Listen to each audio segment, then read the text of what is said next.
This evening, I'm going to talk about the Brahmaviharas, and we'll begin with a meditation. We'll do a guided meditation, metta meditation, to introduce the practice.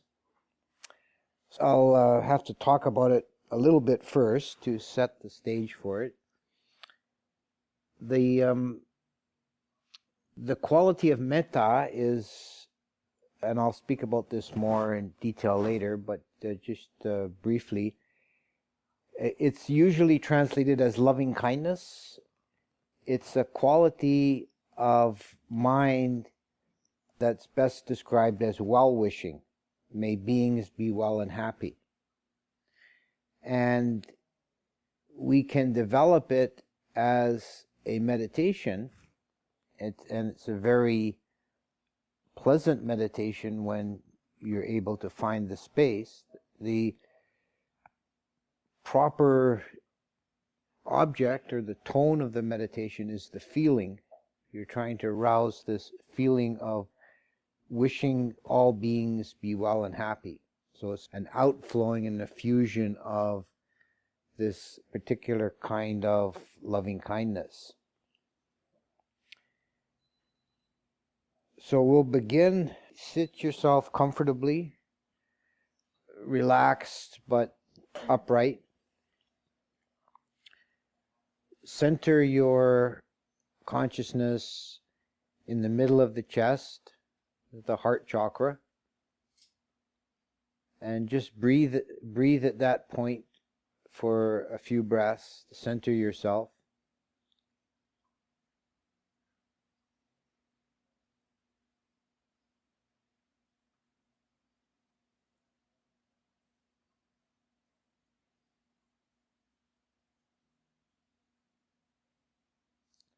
Now you begin, very important first step is to wish metta towards yourself. So the thought is, may I be well and happy. May all good things be for me. May I be content, peaceful, free of anger, free of enmity, free of anxiety. May I be well and happy.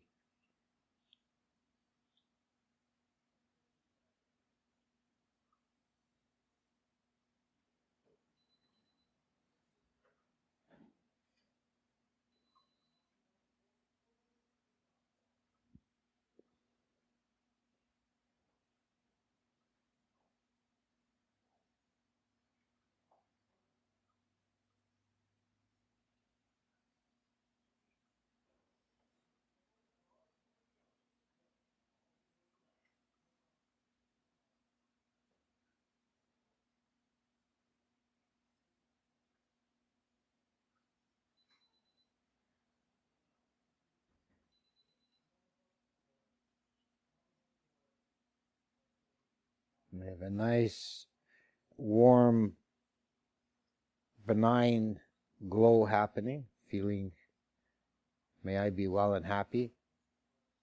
Now we extend it outwards, and we're going to extend it outwards in increasing circles. To begin with, may all the people in this room, all the people here for this meditation, may all this group be well and happy.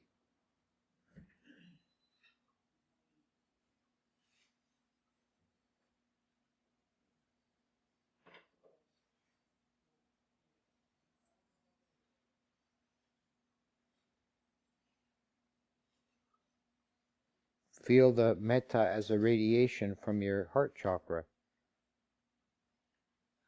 blessing all the beings in this room. May we all be well and happy.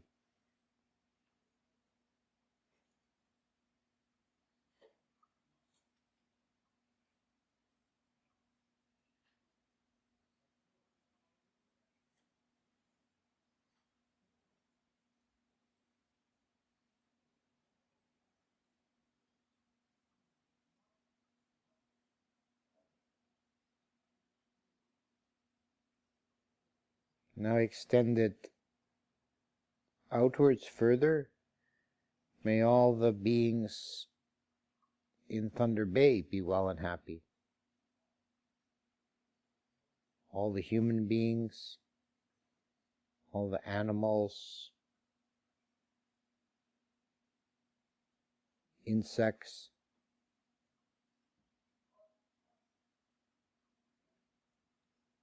any invisible beings there may be, unseen, unknown, spirits, ghosts, devas, may all these beings be well and happy. No judgment, no particular favoritism, just every single individual, young and old, male and female, near and far, may all beings be well and happy.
Extending it further, may all the beings in Ontario be well and happy.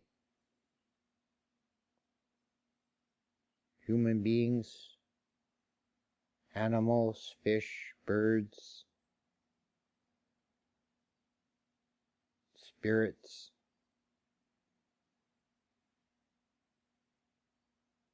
all the beings in the cities, in the country, in the forest, in vehicles on the roads, may all these beings be well and happy.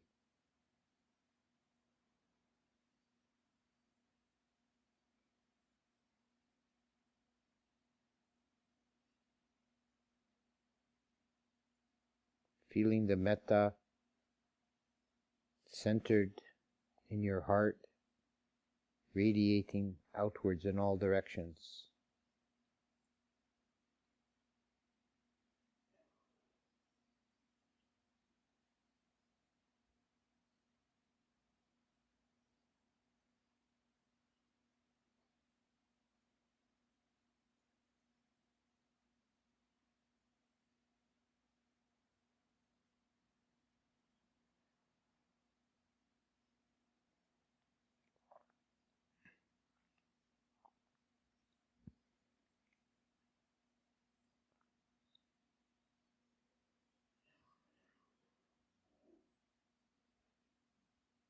Continuing to expand, may all the beings on this North American continent,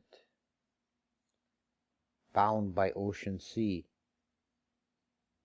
may all these beings to the north, to the west, to the south, to the east, may all these beings be well and happy. Let your metta radiate all the way to the ocean in all directions.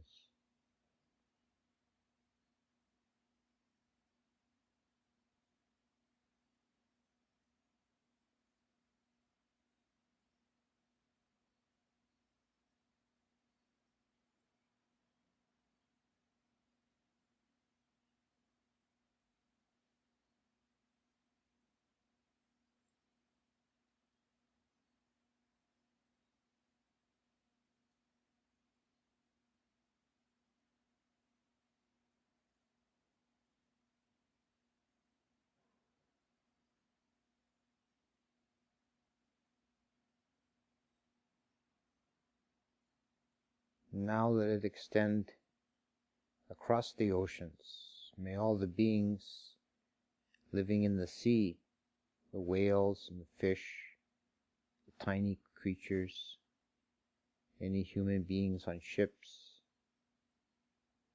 May all these beings be well and happy.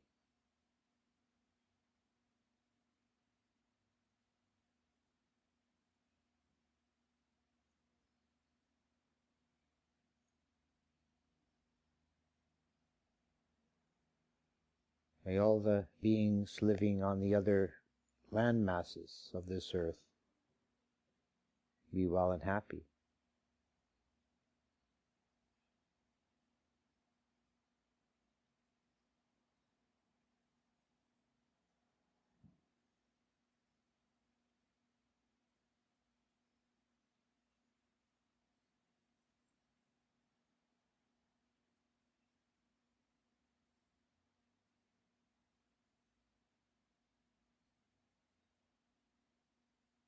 May all the beings on this planet, Earth, in the sea, on the land, in the air, visible and invisible, great and tiny, old and young, male and female, near and far, may all these beings be well and happy.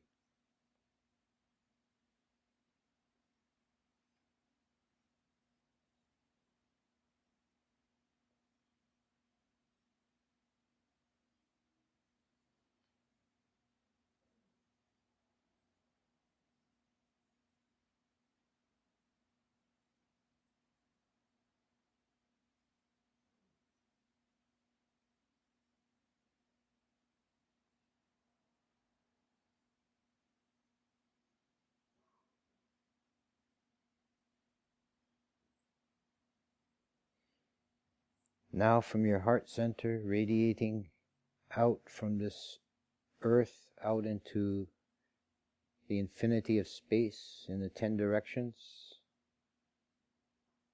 to the end of the universe, may all these beings, unknown, unseen, countless numbers, stars like dust, may all beings in the universe be well and happy.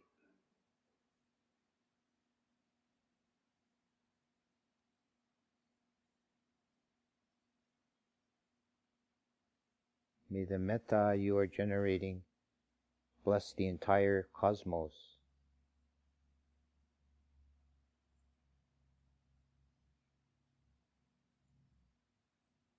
Unbounded, infinite, inexhaustible.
So after we hold that infinite radiation for time, then we bring it back home.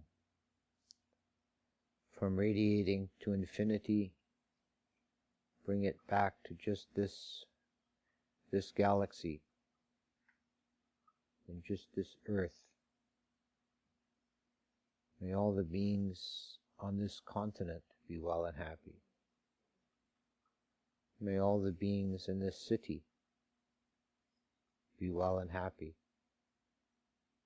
May all the beings in this room be well and happy. And end as we began, may I be well and happy. And hold that for a few breaths centered in your heart. May I be well and happy.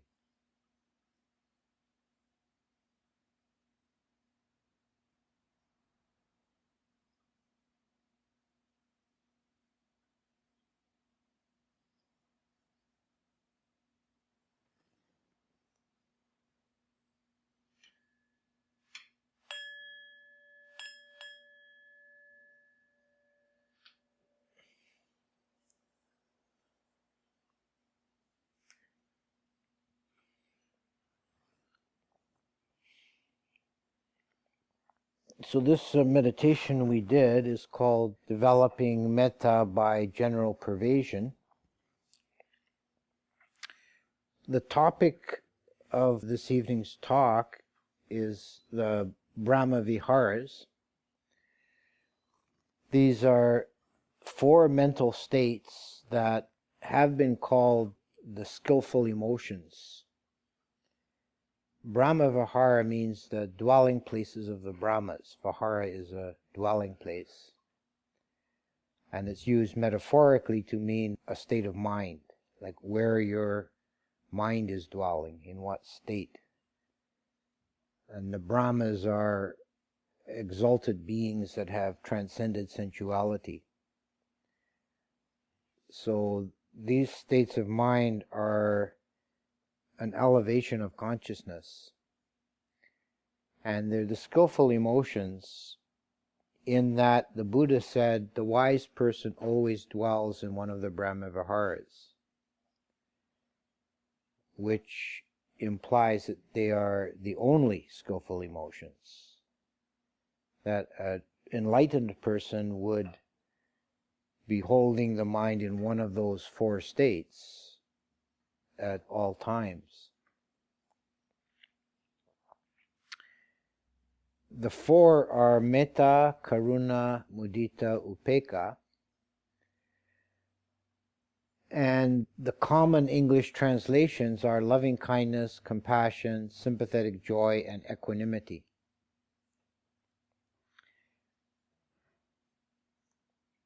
As with many Buddhist concepts, it's useful to get a sense of what the word means beyond the common translation, which can often be misleading.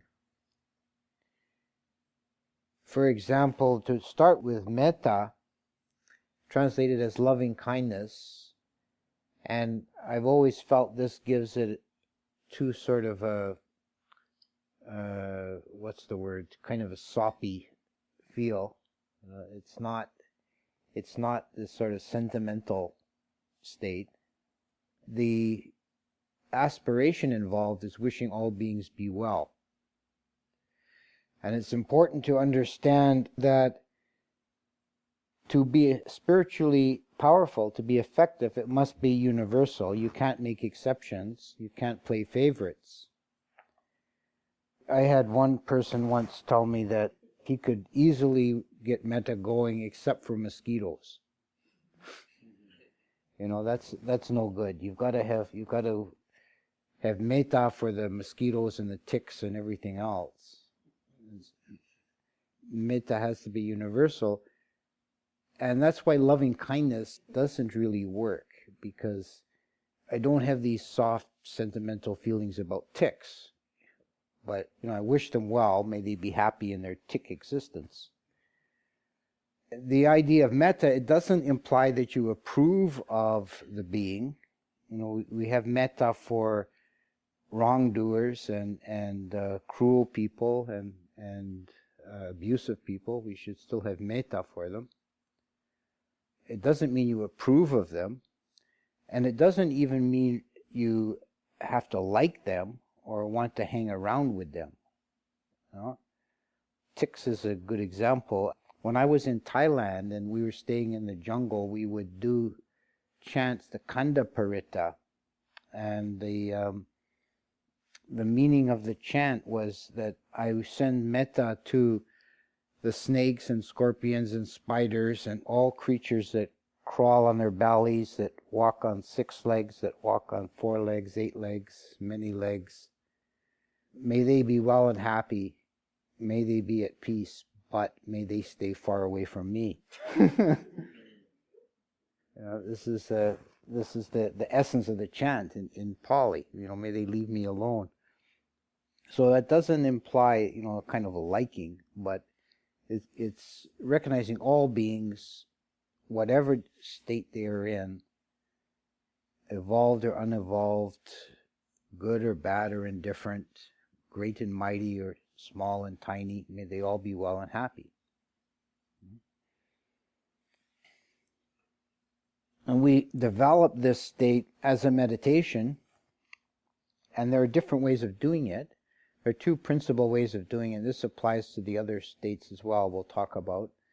But the way we did it in the guided meditation initially is what's called general pervasion, which is a very expansive practice. And it's a very good practice for lifting and brightening the mind if you find yourself in dull or depressed states of mind. This is a good way to clear the cobwebs and brighten the mind. You kind of blow it all out, radiating to infinity. There's another way of doing it which is more concentrated and is more powerful for developing the meditation to jhana, to full absorption, because it is more focused. And that's sending metta to individuals, and you go through a list of individuals and say, may this person be well and happy. And there's a standard kind of format for that. You begin again with yourself, and this is a very important point. You begin with yourself, and then you send metta to someone you regard as a teacher or a mentor, then to your parents if they are still alive, otherwise you skip that step. Then you send metta to a dear friend. Then you send metta to an indifferent person, someone that you just know by face, can recognize, but you don't have any strong feelings about them one way or the other. You could even pick someone you exchanged a few words with at the coffee shop this morning or something like that. Somebody that doesn't raise either positive or negative feeling. And then the final step is to send metta to someone in the enemy category, someone who's done you wrong or makes you angry or you have resentment towards. So you go through that list: yourself, teacher, parents, dear friend, indifferent person, and negative person. You bring each one up. People have different ways of doing it. If you're good at visualizing, you can imagine the person sitting in front of you, facing you, or you just bring up a vague image of their face, however you find it possible to do, but you're raising metta towards one individual at a time. And the perfection of this practice is called breaking down the barriers. It's when you have exactly the same degree of feeling of metta towards everyone, towards all the categories. There's a story in the Visuddhimagga to illustrate the principle of breaking down the barriers. And like many of the stories in the Visuddhimagga, it's a little extreme, but the story is that there is a monk, a bhikkhu, traveling, and he's got some companions with him on his journey, as they're walking through the forest in India to go from one monastery to another. One companion is a dear friend. It was a boyhood friend. They grew up together in the same village, and they ordained together, and they've been good friends their whole life from childhood. Another person is a monk from another province who just happened to be in the neighborhood and joined their party, and they don't know him very well. And the last person is an old crotchety monk who's always given them a hard time. And the four of them are walking together, and the one who is sort of the central character is separated from the group a little bit. He's captured by these bandits that belong to a Thugi kind of cult. They worship Kali or something like that. They want a human sacrifice. And they tell this monk, we're going to sacrifice one of your party, you or one of the others. You pick which one dies. No? And which one do you think you should pick? No.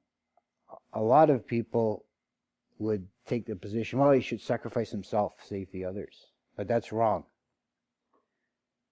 What he should do, if he has perfection of metta, is say, I can't decide. It makes no difference to me. Draw straws or pick them randomly somehow.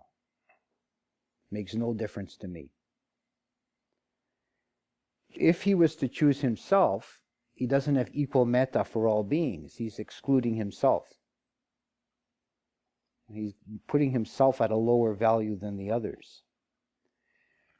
And this is a very important point where we start the meditation every time, may I be well and happy.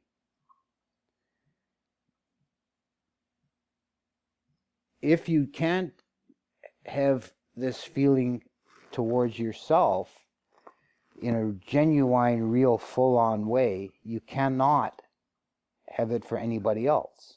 It will be counterfeit. If you do have it for yourself, you cannot keep it there. It will naturally overflow because your own being is too small a vessel to hold this boundless energy of metta. It'll naturally overflow. If you love yourself, then you'll love all other beings. This is a point that needs to be emphasized. In our culture, in Western culture, we tend to be very self-critical. We tend to be very hard on ourselves. And it's something that really needs to be developed, is this feeling of your own self-worth and value, and may I be well and happy. You start there, and then you can extend it to others. Karuna is the second Brahmavihara, and it's usually translated as compassion. There is again, as a linguistic problem, the English word compassion doesn't quite work. The English word compassion comes from, I'm not sure if it's Latin or Greek. I think it's Latin. It means to feel with, compassion. And that's not really right for karuna, because karuna is the wish, may beings be released from their suffering. And you're not doing it right if it makes you sad. It's not vicariously picking up other beings' suffering. The whole idea of Buddhism is to reduce suffering and in the end eliminate suffering. So there's no value seen in increasing the stock of suffering in the world. If you see someone suffering and then you vicariously feel it, you feel the pain of that being, then you're not helping them or yourself. This is a wish that beings be released from their suffering. It's not engaging them by vicariously picking up their suffering. This is an important point. And we develop it exactly the same way as metta. You begin with yourself, may I be released from suffering. And then you extend it outwards, either to a list of individuals or to circles of the world, increasingly expanded. The focus here is on the suffering aspect of beings. So you can, if you're expanding it outwards, you can emphasize and focus beings that are in particular suffering, and may they be released from their suffering. Mudita is the complementary opposite of that. It's the meditation of sympathetic joy. And the wish is, may all beings, beginning with myself, continue to enjoy whatever happiness they have attained. So all beings are some mix on the spectrum of happiness and suffering. And in Karuna, we focus on the suffering. In Mudita, we focus on the happiness. May all beings continue to enjoy the happiness they have attained, that they are enjoying. Whatever happiness in their state of being, whatever happiness is for them, may they continue to enjoy it. And this is not necessarily referring to any kind of exalted sort of happiness or highly refined spiritual happiness, although that's included. The example given in the Visuddhimagga talking about this is quite mundane. It says, extending mudita, for example, you see somebody riding by on a richly adorned elephant, which would be a sign in ancient India of wealth, right? Like you see somebody in a brand new Lexus, it would be the equivalent. And you think, oh, may they continue to enjoy this happiness that they have found. So it gives, a quite worldly, mundane example. And you do it again the same way. All these first three are all variations on a theme. The fourth one, upekkha, is somewhat different, and it's considered elevated above the others in a sense. It's a state of equanimity. In the other three, there's aspiration. May beings be well and happy, may they not suffer, may they continue to enjoy their happiness. But in upekkha, there's no wish or aspiration. You're not aspiring, wishing anything. You're just recognizing that aspect of beings which is universal. So it's a very neutral recognition of the common aspect of beings. Obviously, in the world, in the universe, there's an infinite number of beings, and everyone is unique in some ways, and there's all kinds of ways we can classify beings as gender, ethnicity, power, size, intelligence. Like beings that differ in many, many ways, but there is some fundamental aspect of beings that, whether they're human, non-human, whatever, they are beings. And the traditional contemplation for this is to recognize that they are the products of their karma. Wherever they might be in the great samsara, whatever form they find themselves in, that is a product of the karma process, that they have been reborn into that state and are experiencing this because of their karma. Now that's a little abstract, and it's kind of hard to get the mind around it and to see the point of it. There is an alternate way of doing it that is not so traditional, but it's easier to get to wrap your mind around. I first encountered this listening to a talk by the Dalai Lama. He taught this as a method of developing equanimity. You recognize, and he says you develop it one being at a time. So you recognize any being, human, non-human, whatever, and you think this being just wants happiness, doesn't want suffering. And that's a universal, right? That is something that is common to all beings, and that's what we're trying to focus on with equanimity. We're trying to see the common aspect of beings. It's not so easy to develop as a meditation, but as a contemplation, it's quite good. One way I found to do this is in a situation where you're seeing many beings, like you're in a crowded place, you're driving on a busy road. You can flash on each car going by on the driver and think, this being just wants happiness, doesn't want suffering. So you're developing it one being at a time. And trying to see that universal quality. But it is different from the others, the other three. It transcends them in a sense because it doesn't involve an aspiration. And also it's like not wanting, there's no trace of desire in upekkha. It's you're not wanting anything, you're just at peace with things as they are.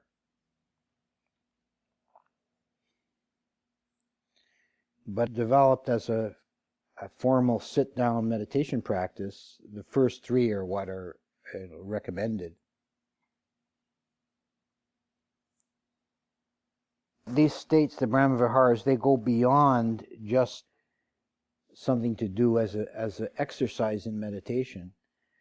Any kind of meditation that we do is essentially an artificial exercise, right? We're deliberately doing something particular, and we're setting up artificially ideal conditions. When we meditate, we look for a comfortable seat, a quiet place, and this is all well and good, but it isn't an artificial exercise. What the more fundamental value is if we can hold these states of mind in our daily activities. Operate from these states. The opposite states, anger, hatred, ill will, envy, these things poison the mind. And they're never of any value. There's never any situation that might come up in life where anger is an asset. This is something that might be difficult to appreciate at first, as one thinks of righteous anger at injustice, for example. But that's still anger. It's still unskillful. It's not the most skillful way to deal with wrongdoing or injustice. If you're coming from anger, you'll act less effectively. This was brought home to me once in a conversation I had with a woman who had a black belt in karate.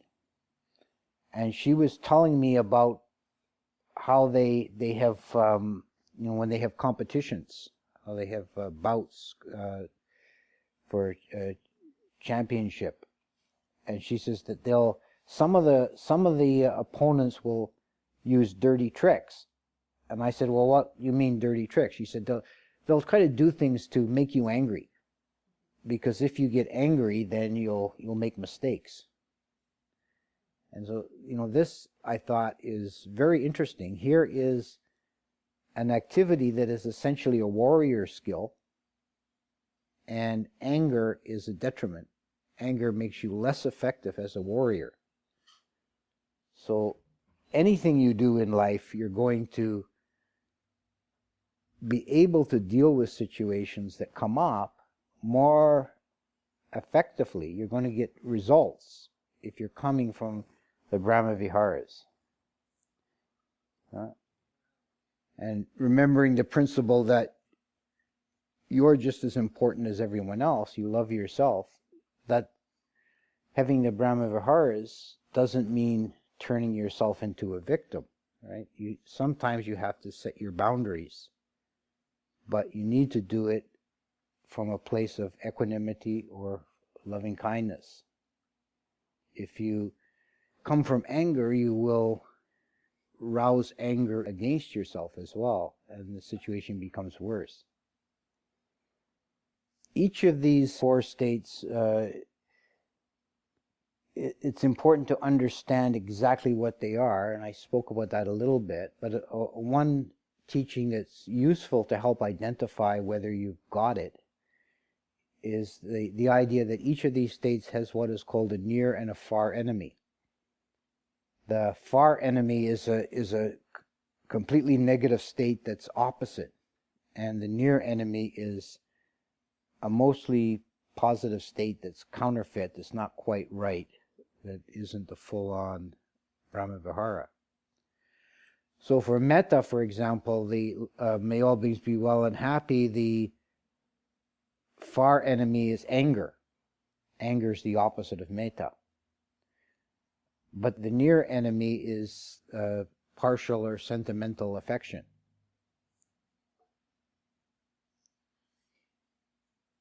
Karuna, the far enemy, is cruelty, which is the wish that beings suffer, right? That's what cruelty is. The near enemy is pity. As I said, making you feel this maudlin state of mind. When you see somebody suffering, you vicariously suffer, and you bring up this kind of maudlin state of mind that we call pity. That's not karuna. And mudita, the far enemy, is envy. You see the guy in the richly adorned elephant, and you get all jealous and upset. That's the opposite of mudita. But the near enemy is the arousing of sensual greed. You start imagining yourself on the elephant and how much fun it is. That's the near enemy. Upekkha, the far enemy, is judgmental or discriminatory mind. You're picking apart this and that, and seeing the differences in beings more than the similarity. The near enemy is indifference, right? Dullness, boredom, indifference. In Thailand, the Ajahns would talk about water buffalo equanimity. If you're just too dull to notice any difference in things, then you got the equanimity of a water buffalo, a very stolid beast, not particularly wise or enlightened. So that's a kind of a guide to help you fine-tune the state of mind, to recognize, when you're not quite got it. And developing these Brahmaviharas have many benefits. There's a list, and I brought a cheat sheet because I know I wouldn't remember them all. The 11 benefits of developing metta, and this applies to all of the Brahmaviharas. The one who develops metta sleeps in comfort, wakes in comfort, and dreams no evil dreams. That right there is worth it, right? He is dear to human beings. He is dear to non-human beings. The devas guard him. Fire, poison, and weapons do not affect him. And there are stories in the Visuddhimagga about people who have developed a jhana in metta, and they go into absorption on metta, and then they get boiling oil splashed on them, and it just turns into cold water. Kind of fantastic stories, but that may very well be for people who are very highly advanced. But in a more immediate sense, when you develop metta, you disarm evildoers. And there are many stories I've heard about people who, on the verge of being attacked by either wild animals or by hostile humans, and by retaining their mind in a state of metta, it takes all the animosity out of the wrongdoer. It's something that's well known as that the bhikkhus, in the forest bhikkhus in Thailand, are very seldom bitten by poisonous snakes, because they go about with metta, and it pacifies the hostile animals. There's one account of one of Ajahn Mahabua's disciples who was walking on a forest trail with his candle lantern when a tiger came and was, in complete hostile mode, looked growling and ears back and looked like he was ready to pounce. And the bhikkhu thought to himself that for sure I'm going to die today. I want to die with a mind of metta, so I'll get a better rebirth. And he just stood there and closed his eyes and went into deep meditation on metta. And when he opened his eyes, his candle lantern had burned down completely, meaning he'd been in meditation for a long time, and there's no sign of the tiger anywhere. Then there's a lot of stories like that. You can see that on a much more ordinary kind of a level. If you start practicing metta daily as a meditation, you'll find that other people become much friendlier and more peaceful to you. The people that maybe you work with or associate with in some way that are usually snappy and aggravating, you'll find that they seem to be mysteriously disarmed. They become quite happy and peaceful around you, because you're radiating that state of being. So there's different levels to any of these, but that's the fire, poisons, and weapons do not affect him. His mind is easily concentrated, as it helps with all your other meditations. You purify defilements with metta. The expression on his face is serene. There's nothing uglier than an angry person, right? He dies unconfused. When the time comes to die, you die unconfused. That's a huge benefit. And after death, if he penetrates no higher, then he reappears in the Brahma world. So it's not a bad place to go. If you're going to be reborn at all, it's best to aim upwards. So I think that's about all I'll say now. We'll take a break, and then I'll answer some questions if there's any.